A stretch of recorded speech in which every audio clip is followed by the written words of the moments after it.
قبلہ پیر پٹھان علیہ الرحمہ کی زیارت کے لیے حضرت خواجہ ہجر علیہ السلام تشریف لائے. یہ بڑا باریک نقطہ ہے حضرت، اس میں بڑا باریک نقطہ ہے اس میں. تو وہ آئے اور حضرت سے کچھ جو ہے نا انہوں نے گفتگو کی اور وہ تشریف لے گئے. تو جب اٹھ کے گئے نا تو حضرت مجمع کو مخاطب ہو کے فرمانے لگے. حضرت شاہ سلیمان توسی رحمۃ اللہ، آپ نے پوچھا بھی حضرت ہجر علیہ السلام کو دیکھنے کا کس کس کو شوق ہے؟ تو سب نے عرض کی حضور سانو.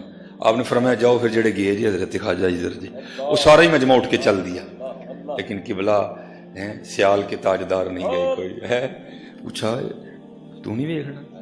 عرض کی حضور میں تینوں ویکھاں گا، انہوں ہجر ویکھن آندا وہ تو صحیح حضرت جی کسی. اور میں نے ایک دفعہ ایک بزرگ ہیں اور میں نے کہا نا حضرت ہم ماننے والے ہیں، ہمیں نہیں یہ والوں کی لوڑ کوئی بھی، ہم ماننے والے ہیں. میں نے ان کی زبان سے سنا کہ دور تھا حضور سے پاک رضی اللہ تعالیٰ عنہ کا ہے، افلت شموس الاولین شمسنا، حضور کا دور مبارک تھا. تو بغداد شریف کے مضافات میں رہنے والا خاندان تھا. باپ کا انتقال ہو گیا، ایک ہی بیٹا تھا. تو جب باپ کا انتقال ہو گیا تو ماں کہتی ہے بیٹے کو، بیٹا خواہش تو یہ تھی کہ تجھے کوئی بڑا سا عالم دین بناتی، لیکن اب میری مجبوری ہے، اب گھر تو نہیں چلانا سارا، تو میں نے اب فیصلہ کیا کہ تجھے بغداد شریف بھیجوں. ٹھیک ہے تو لیکن بیٹا اتنا کام کرنا کہ کام بعد میں ڈھونڈنا، پہلے جا کے کسی اللہ کے ولی کی تلاش کرنا اور اس کا مرید ہو جانا. کیونکہ حضرت یہ تو اب بھی گندی سوچ آ گئی نا. پہلے تو کہتے ہیں بے مرشدہ سپ بھی پیڑا ہوتا ہے، سپ تو ہوتا ہی پیڑا ہے لیکن بے مرشدہ سپ بھی پیڑا ہوتا ہے حضرت. یہ تو اب ہوائیں چل گئی اور عجیب و غریب باتیں شروع کر دی گئی حضرت. ماں نے کہا بیٹا پہلے مرید ہونا ہے بغداد شریف جا کے، تو کام بعد میں تلاش کرنا. تو بچہ تھا نا، وہ اپنی ماں سے پوچھتا ہے بابا جی جس کا مرید ہونا ہے اس کی کوئی نشانی بھی تو بتائیں نا. اس نے کہا بیٹا اس کا مرید ہو جانا جس کا تسبیح اور مصلی سے بڑا تعلق ہو. اس کا تو مقصد تھا جو ذاکر ہو بڑا زیادہ، جو نمازی ہو، جو پرہیزگار ہو، جو نوافل پڑھنے والا ہو. وہ بچہ کام تلاش کرنے کے لیے گیا تو اس نے کہا چلو مرید تو بعد میں ہو جاؤں گا، پہلے کام تلاش کرو. تو وہ کام کے لیے جس کے پاس گیا نا، وہ بزرگ فرماتے ہیں بڑے بابے ہو رہی سن تھلے مسلا پایا سی، ہاتھ سے انہوں نے تسبیح لپیٹی سی. انہیں کہا لے بھی کام بھی لب گیا تو پیر بھی لب گیا دونوں ہی کام ایک جگہ ہو گئے. پہلے تو کام تلاش کیا، پھر وہ کہتا جی مجھے مرید بھی کرو. اس نے کہا بھائی گل سن، میں دنیا دار آدمی. اس نے کہا نہیں، میری ماں نے کیا سی او دا مرید ہو جائیں جدا مسلے اور تسبیح نال تعلق ذرا پکا ہوئے، بیٹھے مسلے تے اور تسبیح باں تے بنی جے، اور کی پکا ہونا ہے. اس نے کہا اچھا پھر ٹھیک ہے چل بھائی مرید مرید مرید مرید ہو گیا. اب حضرت وقت گزرتا گیا، بچہ بھی آہستہ آہستہ شعور بیدار ہوتا گیا. پتہ اسے بھی لگ گیا کہ پیر ہونے والی کہانی کوئی بھی نہیں ہے، لیکن حضرت جی تھا مرید نا. اس نے کہا بات میں نے دے دی ہے، جو ہوئے گی انہیں ویکھی جائے گی، پیر ہے یہ میرا ہوں. حضرت وہ بزرگ فرماتے ہیں وہ ایک دن نا استاد نے اس کو کسی کام سے بھیجا، وہ کام کر رہا تھا تو جناب شور اٹھا بازار میں، ادب ادب بزرگوں سے پاک کی سواری آ رہی. وہ سارے دکاندار دکانیں چھوڑ کے نا وہ کتاروں میں کھڑے ہو گئے بزرگوں سے پاک کی زیارت کرنے. اس نے کیا کیا، وہ دیوار کی جانی منہ کر کے کھڑا ہو گیا. اب بزرگوں سے پاک رضی اللہ تعالیٰ عنہ ہیں تو کہتے ہیں سارا کچھ ہی ہمارے لیے دسترخوان کی مانند ہے. ان سے کیا چھپا تھا حضرت. بزرگوں سے پاک گزرے نا تو دیکھا سارے میرے منہ کر کے کھلوتے نہیں، کاندل منہ کر کے کھلو رہے ہیں. کہا جاؤ اس کو لے کے آؤ. لائے تو آنکھیں زور سے بند. حضور نے مسکرا کے فرمایا بھائی میں کیوں نہیں دیکھتا، تو سارا زمانہ مجھے دیکھنے کے لیے کھڑا، تو کیوں نہیں دیکھتا. عرض کی حضور آپ تے غوث الثقلین ہیں، اور ولی نہیں جدے کندھے تے آپ دا قدم مبارک نہ ہوئے تے حضور. لیکن اے کہ جڑا میرا پیر ہے نا ادھر ماڑا تھوڑا جہا، تو میں نہیں تانوں ویکھنا کوئی بھی، کیونکہ تانوں ویکھاں گا پیر دی عقیدت گھٹے گی تہاڈی ودے گی. اس کو کہتے ہیں مریدی ہے. میں نہیں ویکھنا پاویں تسی غوث الثقلین ہو، لیکن دیکھنا نہیں میں تانوں کوئی بھی، کیونکہ مجھے پتا میرا پیر ماڑا ہے. میں نے آپ کو نہیں دیکھنا، کیونکہ آپ کو دیکھوں گا اپنے پیر کی عقیدت کم ہوگی، آپ کی بڑھ جائے گی. میں نے نہیں دیکھ میں نے اپنے مرشد کا در نہیں چھوڑنا. آپ نے فرمایا جاؤ پہلے ادھے مرشد نو لے کے آؤ، جاؤ پہلے انو لے کے آؤ. یہ حضرت جی یہ مریدی کو سوکھا کام تو نہیں نا. اس لیے دعا کرو کہ اللہ میں مرید ہونے کی توفیق عطا فرمائے، اللہ میں مرید ہونے کی توفیق عطا. پھر دیکھو تو صحیح حضرت پھر رنگ کیا ہے. حضور سلطان باؤ فرماتے ہیں نہ رب عرش مولا اتے نہ رب خانے کعبے ہو، نہ رب عرش مولا اتے نہ رب خانے کعبے ہو.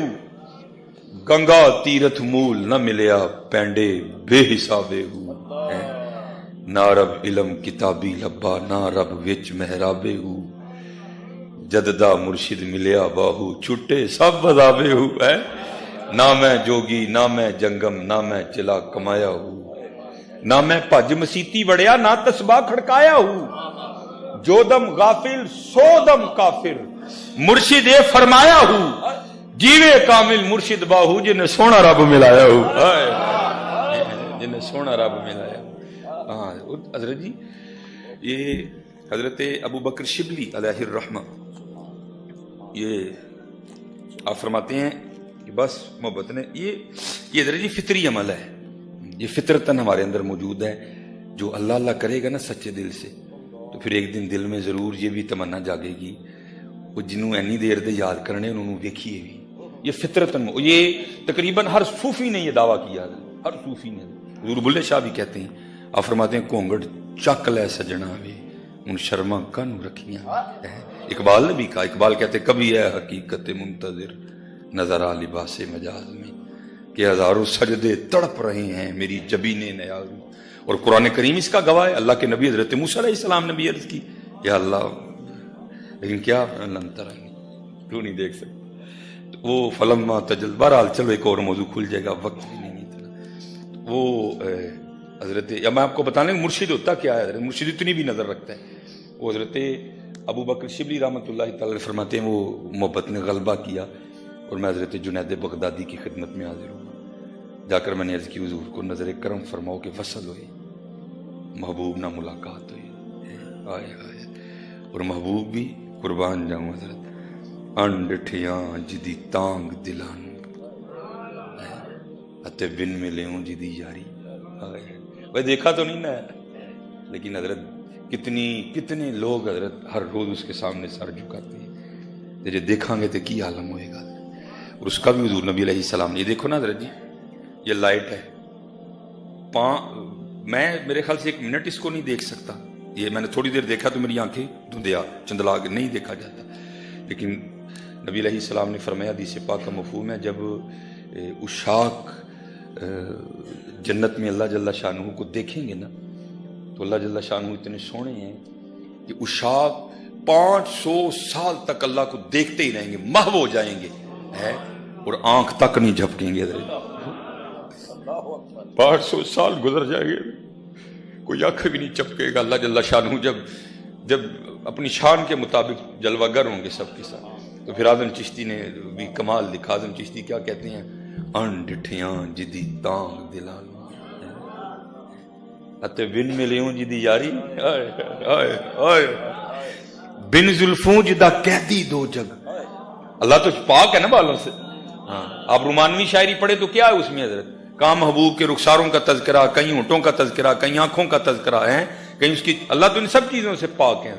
انڈٹھیاں جدی تانگ دلانو اتے بن ملیوں جدی یاری بن زلفوں جدا قیدی دو جگ بن نینا مست خماری ہیں بن ہجروں جدی یاد ستاوے.